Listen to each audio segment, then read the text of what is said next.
Chapter 2. An Appeal for the Colored Race. The proclamation that freed the slaves in the southern states opened doors through which Christian workers should have entered to tell the story of the love of God. In this field there were precious jewels for the Lord's workers should have searched for as for hidden treasures. But though the colored people have been freed from political slavery, many of them are still in the slavery of ignorance and sin. Many of them are terribly degraded. Is no message of warning to reach them? Had those to whom God has given great light and many opportunities done the work that He desires them to do, there would be today memorials all through the southern field, churches, sanitariums, schools. Men and women of all classes would have been called to the gospel feast.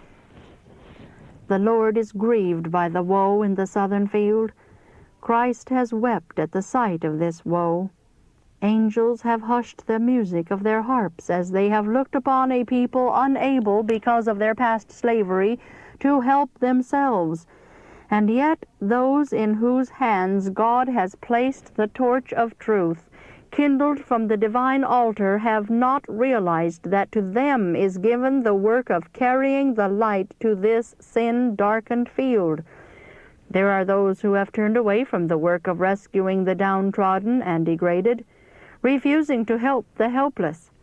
Let the servants of Christ begin at once to redeem their neglect, that the dark stain on their record may be wiped out.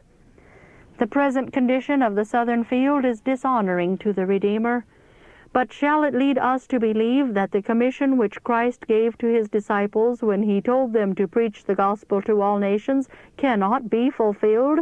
No, no. Christ has power for the fulfillment of His commission.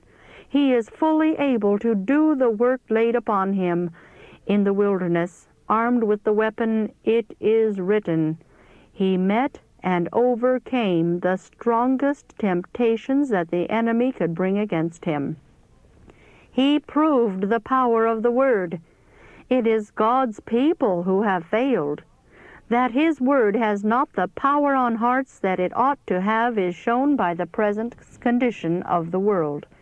But it is because men have chosen to disobey, not because the Word has less power.